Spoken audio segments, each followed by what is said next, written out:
have the privilege of introducing my good friend Ken Roberts. And the danger about a friend being introduced by another friend is that you got to be careful what they're going to say about him, the good, the bad, and the ugly. I'll focus on the good. I'll leave the ugly for somebody else to focus. There's nothing bad you're going to hear from Ken. But if you Google the name Ken Roberts, don't do that right now. If you Google the name Ken Roberts, you'll see a great array of personalities that have been named Ken Roberts. Besides being the founder and the CEO of WorldCity, he's been telling the story of very different communities in a way that pretty unique as to what really is the true essence of a community, especially those that are involved in trade, not just in our particular case, North American region, but globally. So that's why it's called WorldCity. So today, I'm sure Ken will continue to do a great job. And I will tell you that being in this part of Texas, we in Laredo have used where's our mayor? Our mayor of Laredo. I mean, as well. Mayor, no, we use Ken's data quite a bit when we go to Washington. So it starts off with getting sure that the data the facts are true, because as they say, I'm a banker, the numbers don't lie. And I hope in this particular case, you'll see what he's got to share with you all, the importance. So please, join me in welcoming all the way from Miami, Florida, Ken Roberts, President, CEO, founder of WorldCity. It's all yours, buddy. That could have been much worse. Jerry knows some things that I'm glad were kept between us. Thank you very much for that part of it. Yeah. So today I'd like to start with just one thing real quickly. I've got 15 minutes, so I'll probably take 30. But I'll be real quick with the slides. There's a whole bunch of them. But I want you to, if you have a pen and a paper, to have it ready. But if you don't, you can just use your phone. Because at the end, I want you to all have written down one statistic that you remember that I gave you today. Just one statistic. And then tell 5 people what that statistic is at some point in the next 24 to 48 hours. And if those 5 people tell 3 people, and those 3 people tell 2 people, within a matter of a couple of weeks, 5,000 people have heard a statistic that is important to why trade matters, okay? Because trade matters. That's why we're here, right? So trade matters. So without further ado, so keep that in mind. You're supposed to remember one statistic by the end, and trust me, there'll be a lot of them. And I'm going to try to pay attention to the back too, because I'm not sure you'll be able to see these, so I'll try to read some of the numbers that you probably can't see. So we do publications around the country, and I'll be real quick with that. We do annual publications around the country. You can see them there, but there's one for the U.S., obviously for Laredo, for FAR, for Eagle Pass. We do it for Port Everglades near where I live. We do them for Virginia and so forth. We have a website, and you won't be able to see this very well in the back, but it's going to show you how to get to the Mexico page, which is sponsored, so anybody in this room can see the data on Mexico, that most of which I'm going to show you today. And this is just going to be a walkthrough, so I will not waste time showing you that, because you'll see some of this data as we progress. But it shows the top exports, the top imports, the percentage they have. You can change the time period from annual to year to date to the current month. And this is all at ustradenumbers.com. In the back, can you read ustradenumbers.com at the top line? If you can't, you probably should see the eye doctor, okay? Yeah. Okay, so we'll go to the next slide, hopefully. So U.S. trade with Mexico is up 20% this year, year to date. Year to date means through June. All this data comes from the U.S. Census Department. We download it to our website, and that's how we get it. So quickly, we'll talk about 3 things today. One, how important is Mexico-U.S. truck and rail trade? Truck and rail trade, so it's on the border. Is Mexico a top buyer of many U.S. exports? How many and how much? Is Mexico a top source for U.S. imports? How many and how much? Those are the 3 things. So no statistics to write down yet, but here we go. So here's the big picture. In the back, you might not be able to see this, but this is a chart that shows you the percentage of U.S. trade by value year to date. And as you can see, Canada is number 1 with 15%, Mexico is number 2 with 15%, China is number 3 with 14%. Over the last 3 or 4 years, all 3 of those countries have been the number 1 U.S. trade partner. After 20 years in business that I've been doing this, Canada was always number 1. So a lot of change in the situation there. Japan, Germany, South Korea, Vietnam, India, United Kingdom, and Taiwan, so round out probably the top 10 there. This one I can't even see from here, so I know you can't. So this is U.S. trade with Mexico is up 18% in the month of June alone compared to a year ago, and imports and exports are up strongly compared to the previous month, May, down a little bit. This is U.S.-Mexico trade just for the month of June, and what you can see is just for the month of June for the last 10 years, and in the back you can probably see at least the progression there. And what it shows you is that Mexico-U.S. trade was greater in June of 2022 than any year previously. So $39.4 billion in imports and $28.46 billion in exports. Here's an interesting one. This is, I went back through 20 years of data for every month for the last 20 years. Yes, I do those kind of things. And these are the 10 months where U.S. trade was greatest between the United States and Mexico. The ones that have the blue bar across them are this year. So 5 of the 10 biggest months for U.S. trade with Mexico are this year. And there's only been 6 months. And at the bottom there, you see December. You see, and the other 5 are all in 2021, and you see October, November, and December as 3 of those. So whatever that is, 8 or 9 of the last 10 months have been the biggest years in U.S. trade with Mexico. Top U.S. gateways. I think we have people here. I know we have people from Laredo. I believe we have someone from McAllen here. All right. We might have people from El Paso, Nogales, maybe. So there's people from a number of these places. By value, Laredo accounts this year for 37% of all trade with Mexico. The Isleta Bridge in El Paso, it's one of 2 bridges there, is second with about 9%. Then you have Otay Mesa near San Diego, far at just under 6%, Eagle Pass 4%.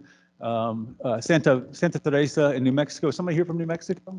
I think, somewhere, maybe?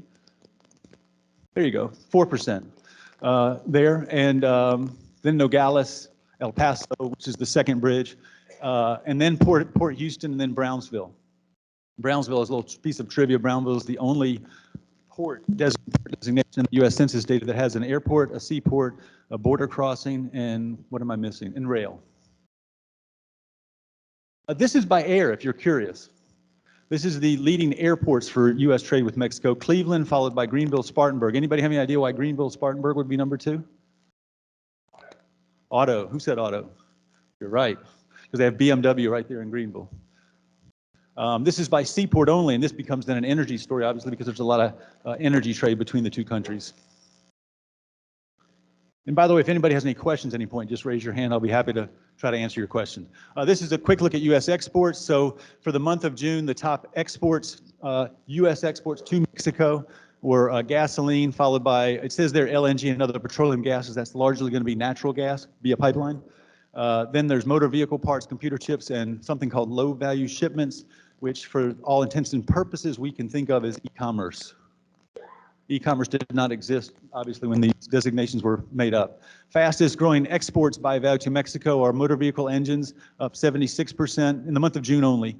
Gasoline, other fuels, cyclic hydrocarbons, plastics, and insulated wire and cable. And they're all up in the range of from 70 to 30%. Here is the top U.S. exports to Mexico. Gasoline and other fuels, number 1, followed by motor vehicle parts. Natural gases, computer chips, and so forth. That's year to date. Computer chips, computer parts. Here are, and this is last year. So if you want to see what happens with the price of gasoline, so here's, this is exports to Mexico last year for 2021. Gasoline, other fuels, motor vehicles, a lot of the same things, but gasoline has gone from 9% to 13%, largely because of the price change, right? We've all experienced that. Imports.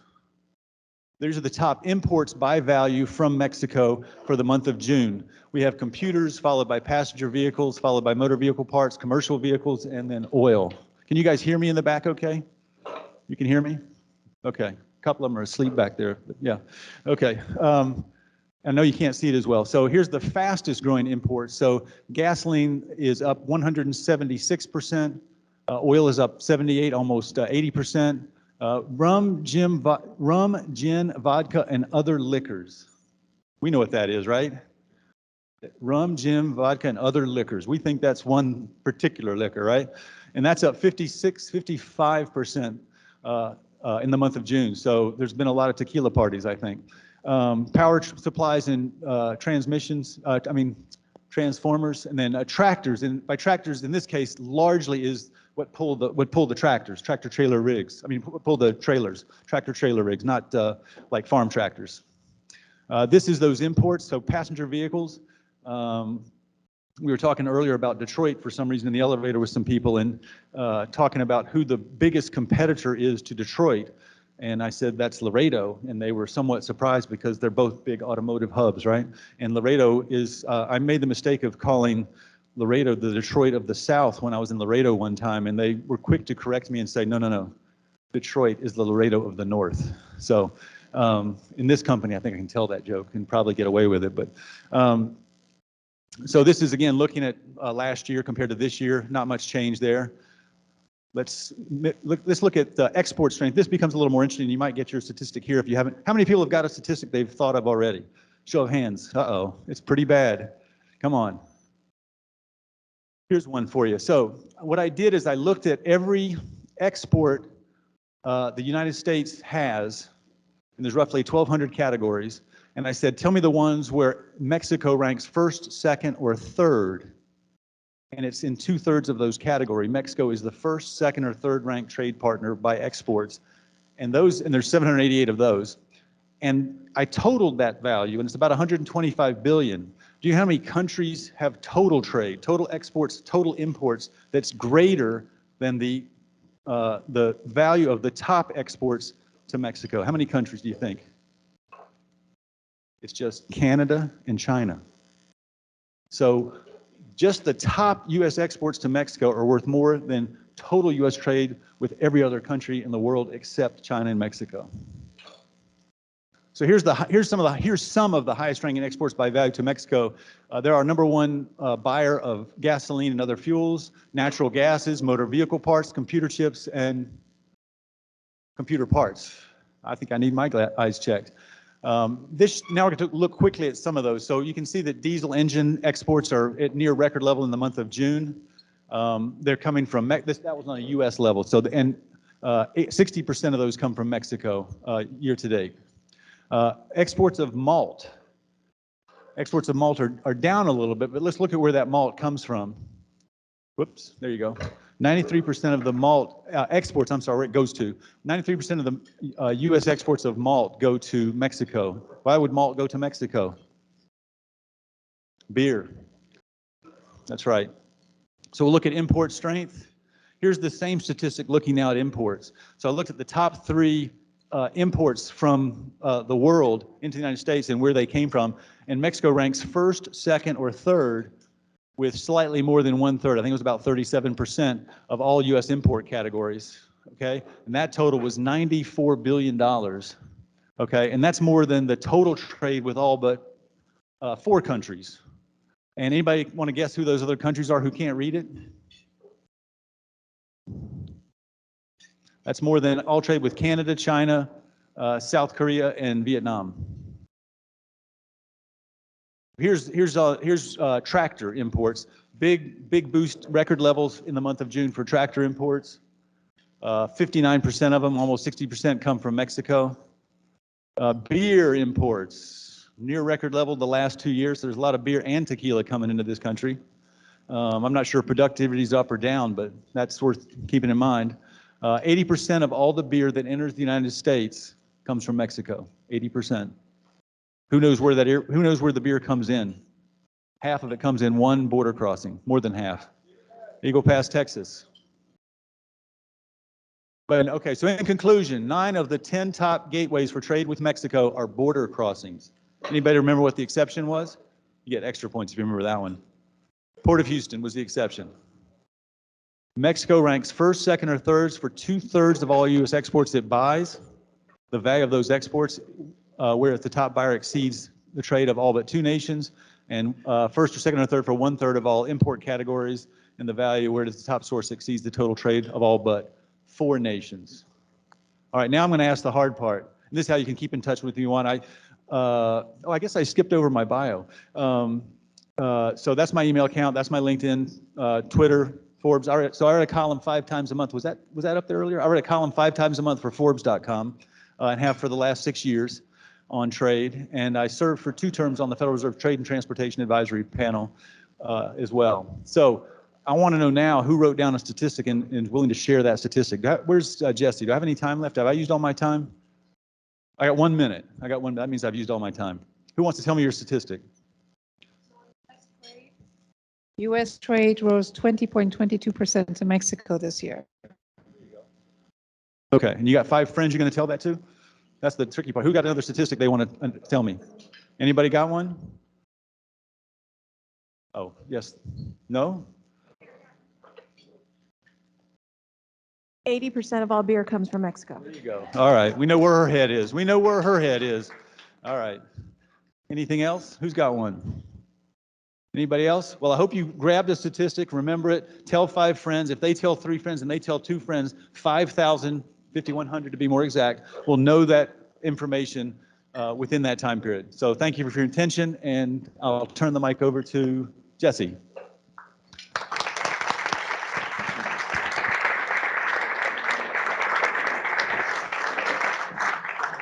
Thank you very much, Ken. Very interesting presentation. Please enjoy your salads and lunch, and we'll come back in about 30 minutes to actually do the remainder of the luncheon program. Thank you. It gives me great pleasure to introduce Ana Sandoval. Ana is a city councilor here with the city of San Antonio. She was elected to represent City Council District 7 in May 2017. During her time on council, she has aggressively pursued funding for basic infrastructure in District 7 and has been a champion for public health, open and transparent government, climate resiliency, and transportation. Ana was born in Monterrey, Mexico, and immigrated to the United States with her family when she was a long time ago, very young. But some of the things that I did want to highlight was, we also have Stanford graduates at the bank in our management. So Ana is a Stanford University grad as well as a Fulbright scholar. So Ana, thank you for joining us today, and I know you have some words, and then you'll be introducing the governor. So thank you very much. A round of applause for City Councilwoman Ana Sandoval. Thank you, Jesse, for the introduction and for that very warm welcome. It's wonderful to be here. Es un placer y un honor estar con ustedes y ser sponsors de este evento para nosotros. Como dijo Jesse, yo soy Ana Sandoval, soy mexicana de nacimiento, ciudadana estadounidense a los 18 años y luego me reconocieron de nuevo en México, la ciudadanía en el 90 y tantos, así que es un placer ser doble ciudadana. I wanted to also thank Ken Roberts for his, I don't know if he's still here. Oh, there you are, right in the front row. For your talk. What I am taking away from your talk is that Canada, Mexico, and China are the top partners. Okay, I didn't use a statistic. I had a qualitative statistic that I took away with me. And before I jump into my speech, I do want to, it's not a long speech, trust me. I do want to point out our City of San Antonio staff who is here with you today. So I know we're gonna have a lot of great deals after this, right? So we have Ms. Sherry, oh yes, Brenda Hickson, would you please stand? Thank you, Brenda, who's our director. She's our Director of Economic Development, so thank you. And of course, Sherry, everybody knows Sherry, and I can't say your last name, Sherry, sorry.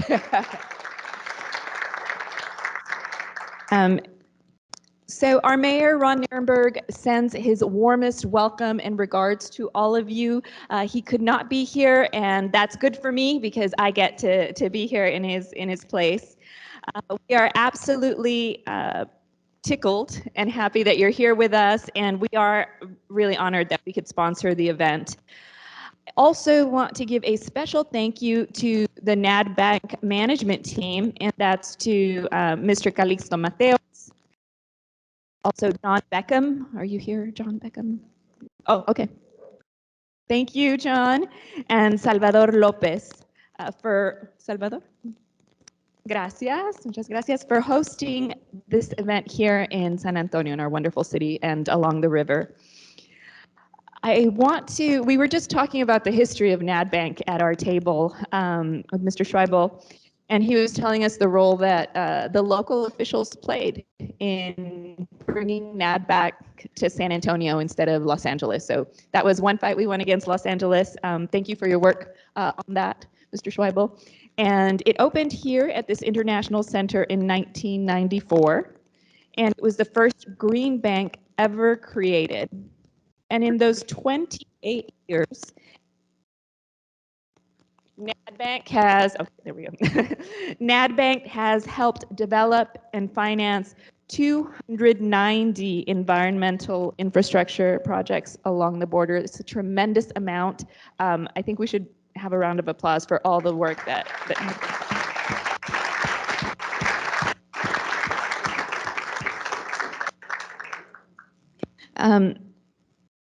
if you didn't know, I'm an environmental engineer by training, and so I am so proud that NADBank is here in San Antonio doing the work that they do. So speaking of the environment and climate, we were also talking about the tremendous drought that both of our cities are experiencing, San Antonio and Monterrey. So as you can see, something like climate change obviously has no borders when it comes to nations and cities. So it's very important that organizations like NADBank work on initiatives that are green, that are sustainable, and very importantly, that better the lives of the people along the border community. In terms of our climate action, the city of San Antonio, which I'll ask for some trivia. Does anybody know how many members of the city council there are in the city of San Antonio? People who do not work for the city of San Antonio. You can't answer this question. ¿Cuántos miembros hay en el Cabildo de San Antonio? Ay, tú ya sabes. Okay. Somos 10. ¿Y cuántas mujeres? Ay, 5. Ustedes se saben todo. Okay, I don't have as much trivia as you do. Like everybody knows the answers. So, but we are at a crossing with the city of San Antonio right now. With the summer that we're experiencing right now, we've had it's a record hot summer here. I imagine also in Monterrey. We are considering how much money from next year's budget we will invest into climate resiliency. This is a first for us. We have a few staff people when it comes to climate change. We developed a plan that's, slowly but surely getting implemented. But we're talking about putting possibly up to $10 million to invest in climate protection for our community. So whether it's mitigating a heat island effect, of which we have a lot, right? We have a very hot city because of the pavement and the buildings and the trees that we've gotten rid of. Or are we talking about making a tremendous investment in weatherizing more homes in San Antonio? So it's an active, lively debate at our council, and I can't tell you, as someone who did study climate science, I'm thrilled that we're finally talking about this, and that I'm not the only one sounding the alarm at council. So we'll see how that goes when our budget gets set. But that's not really why I'm here. I'm actually here to present you with a proclamation from our mayor. Today marks the 26th NADBank Border Environmental Forum. And on behalf of Mayor Nirenberg and the city of San Antonio, all 10 of those council members, the 5 women and the 5 men, I would like to present a proclamation for NADBank, U.S.-Mexico Border Environmental Forum Days. And it is right here. And we're going to see how I do this with one hand. Oh, thank you so much. Come on up, Mr. Mateos. I will read some of it. It says, whereas NADBank, U.S.-Mexico Border Environmental Forum 26 will be held August 2022 at the International Center in San Antonio, Texas. And this year's theme is Creating a Greener and More Prosperous Border. And NADBank is a binational financial institution established and capitalized by the governments of the United States and Mexico that provides financing of environmental infrastructure projects along their common borders. And the forum will focus on such topics as cross-border partnerships, climate finance, and environmental, social, and governance trends, clean energy, and water and climate change mitigation and adaptation. All that in 2 days? You're going to do that in okay. The 2-day event will bring together top U.S. and Mexican officials, private sector developers, and energy innovators for an opportunity to analyze about sustainable developments that can help improve the environment in the border region. Now, therefore, I, Ron Nirenberg, Mayor of the City of San Antonio, in recognition thereof, do hereby proclaim August 24th through 25th, 2022 to be NADBank U.S.-Mexico Border Environment Forum Days in San Antonio, Texas, and extend a warm welcome to all of our visitors.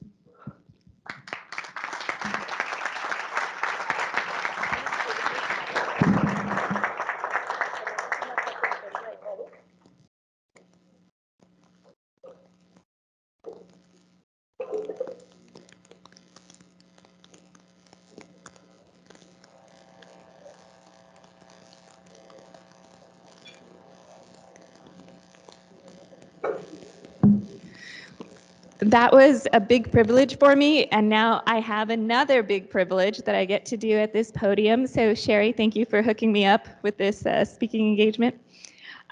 It is my absolute honor to introduce the governor of Nuevo León, which is, of course, the state of my birth, the Honorable Samuel García, our luncheon keynote speaker. Samuel García was born in Monterrey, where he studied law and finance and completed a master's degree in public law and a doctorate in public policy and public administration at the Graduate School of Public Administration and Public Policy at the TEC de Monterrey. He completed another doctorate in tax law at the ITAC University. We're not done. He also has a third doctorate in constitutional law and governance from the Universidad Autónoma de Nuevo León. He is the author of 3 books, which are for sale in the lobby. Just kidding, we don't have them. And a writer in various media, but you should have brought some. A writer in various media, as well as a professor in the Master of Tax Law at La Universidad Autónoma de Nuevo León.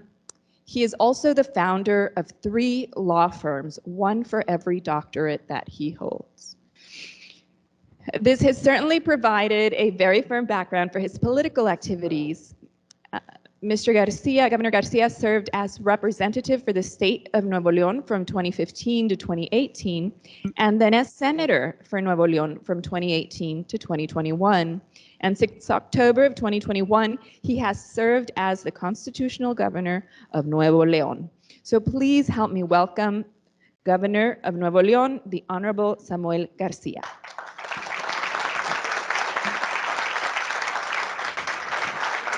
Thank you very much. Well, good afternoon.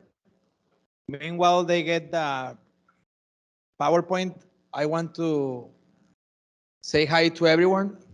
I know there are a lot of Mexican folks here in San Antonio, and especially to the Ambassador Esteban Moctezuma, to the President of NADBank, my Calixto Mateo, obviously my wife, and all the representatives from Mexican states and southern US states. We're very glad to be here in San Antonio in these matters of climate and frontier green projects, especially in San Antonio because many of my friends and family live here. Indeed, we have a colony here in San Antonio. Santerra, I think, was the name. Now it's called Santerrey, close to Cantera Mall, and we're going to say hi to some friends in the afternoon. Well, first of all, the presentation is going to be specifically about water. But before talking about water, I want to tell you that we are very concerned about the green issues in the world. Climate crisis obviously needs investments in many branches, not only in water. We are trying in Nuevo León to be an example for other Mexican states, implementing green taxes to get funds 1,000 million pesos we're going to obtain this first fiscal year for reforestation, for making highways, making an efficient border in Colombia, and many other projects. But talking in specific about water, I think many people nowadays talk about climate crisis, but they do not practice what climate crisis needs. Yesterday I was seeing a forum in Monterrey, and there was an expert that he was heavily convinced that climate crisis brings more rain. An expert. Because in the water cycle, the warmer, the more precipitation you will get because it's more humid.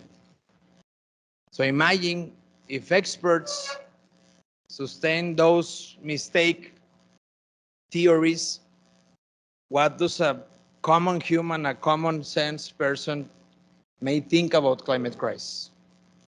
So these kind of forums, I think, are made to scream, to shout out that we're in a very complex crisis that needs very complex solutions and a lot of money. And that's why it's very interesting being here as the governor of Nuevo León, looking for funds in NatBank.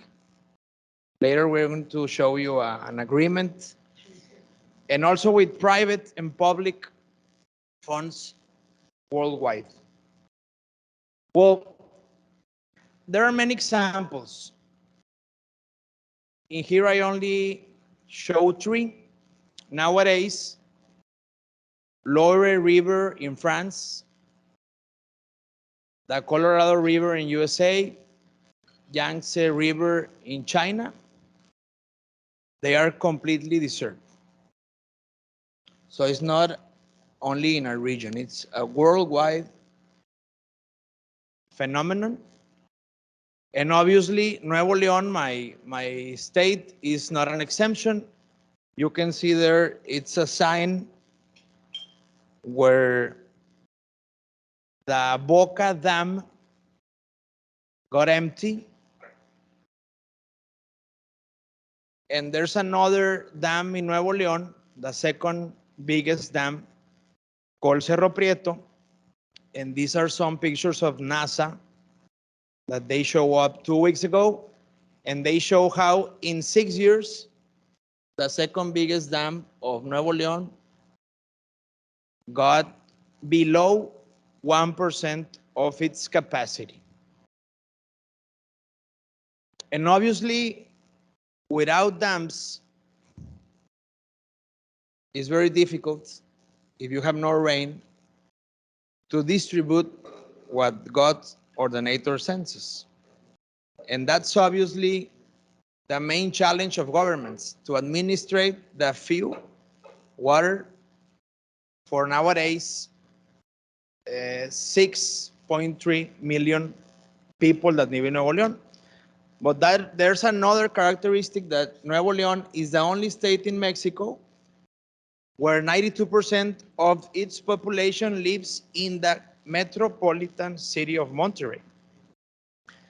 So you have a city that double its size in population in the same environment, with the same water, with less rain. Obviously, this had to be planned 20 years ago, and last administrations, they didn't invest in water, because in water, and Mexicans are gonna laugh, I'm going to say, you have water, but when you miss it, the governor's mom is often reminded. And it's true. You can see the social media. And that's why, poor of my mom, we have to make in the investment, the projects that had to be done on 20 years. And it's not only about making aqueducts or more dams. It's a more and more complex that you have to involve the population, education system, the industry, and obviously the agricultural friends. So nowadays, in 10 months that we got into office, we have been investing millions of pesos in drilling the wells, investing in modernizing the system of water we had by reducing the pressure. We are, let me read it because it's a hard word. How it was it, Mariana? Iodine silver. We are seeding the clouds. These seem impossible for us, but now that we're making it, it's really impressive how you get 40 or 50% more rain when you seed the clouds. Installing a lot of regulators. We have 417 vehicles distributing water all over the city, changing the purpose of schools to be communitary places to give water in special tanks, and obviously leak repairs and system maintenance day and night in these 3 months. What happened?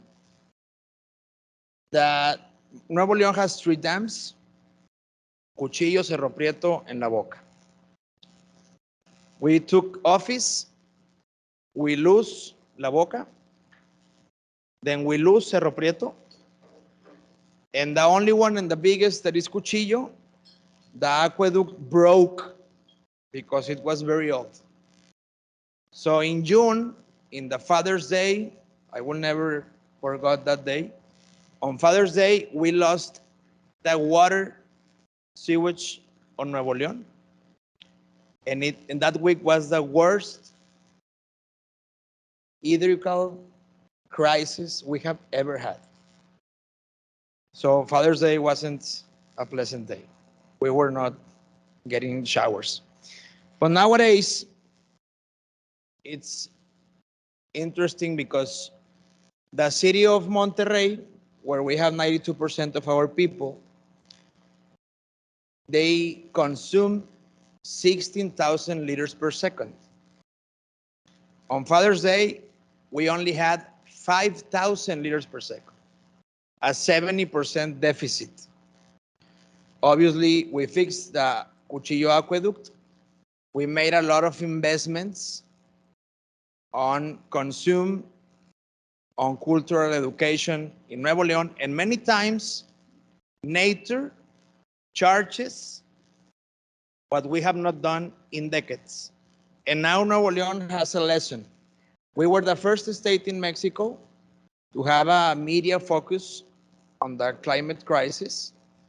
And today I can presume to this community that we already have 13,000 liters per second. We are only 15 deficit percent to the equal or common consume. And thank God today we have a weather that we're gonna have rain the rest of August and September. I hope the same rain you have now here in Texas. We should get some clouds, Mariana, and take them to Monterrey. And the good news or the lecture, the acknowledgement Nuevo León is going to get with this crisis is that obviously we have to get immediate, short, medium, and long scale projects and look for more water outside Nuevo León. Because Nuevo León today, we receive 140,000 foreign people, plus the 600 natives of Nuevo León families. We are increasing in population, 8% size the city. And that's why we just started a new Libertad Dam that will give us 4,000 liters per second. Deep wells that we didn't have that are gonna give us 2,000 liters per second.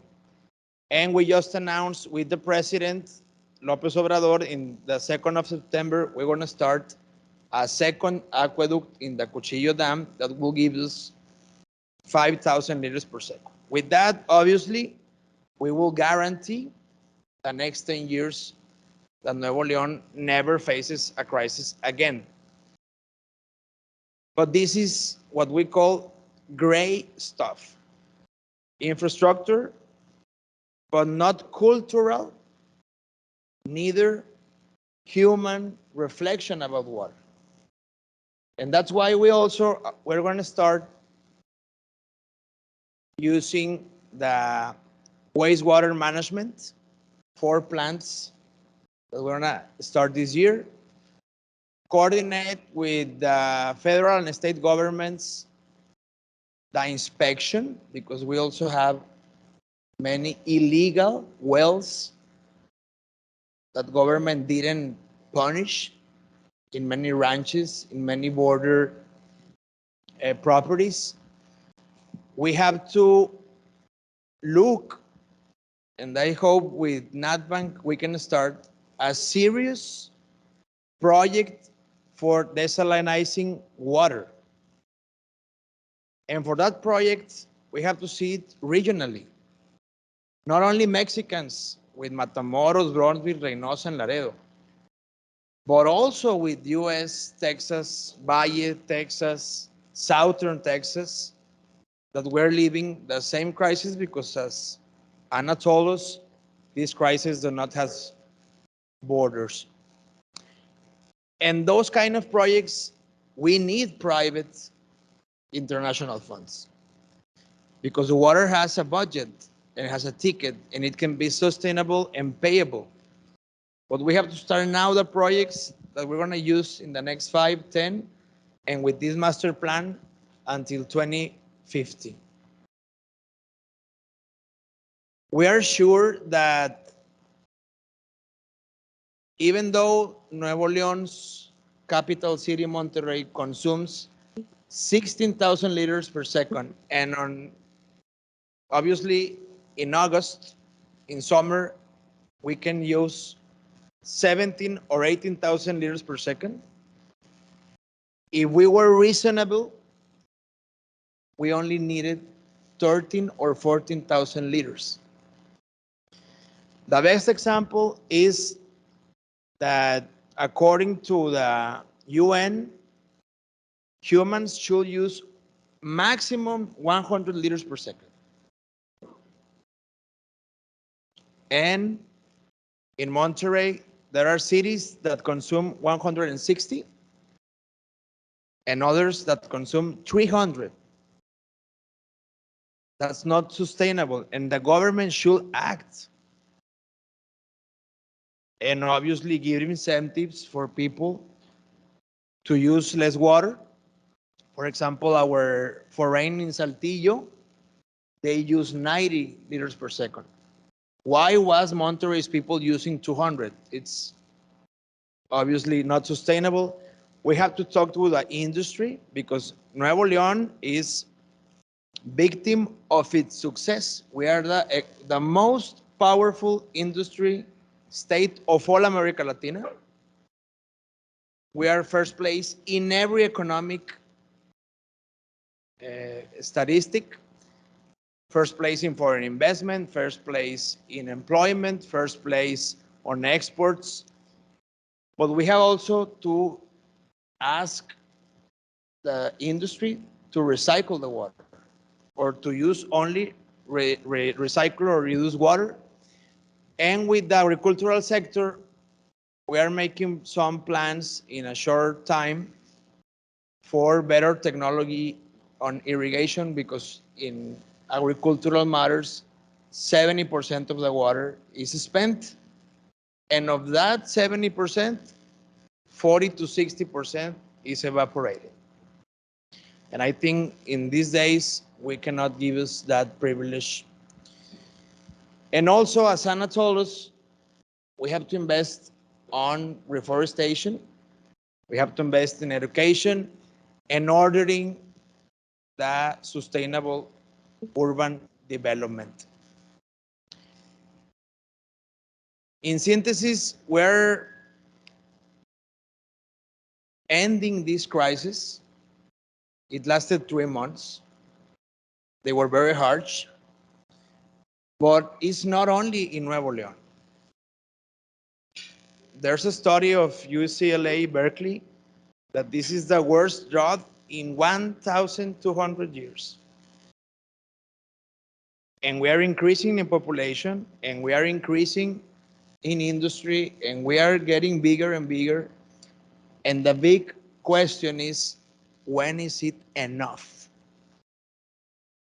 Usually governments, they only think on increasing, in growing, in growing, and growing. But the question, the final question is, when is it enough? When is Nuevo León enough for population? When is Monterrey enough for buildings? And that's usually the questions governments does not want in political matters. But as humans, we have to make it. So I'm very thankful for the invitation. You're obviously welcome to Nuevo León. Now we have water. You're going to shower very, very comfortable. And thanks for your attention.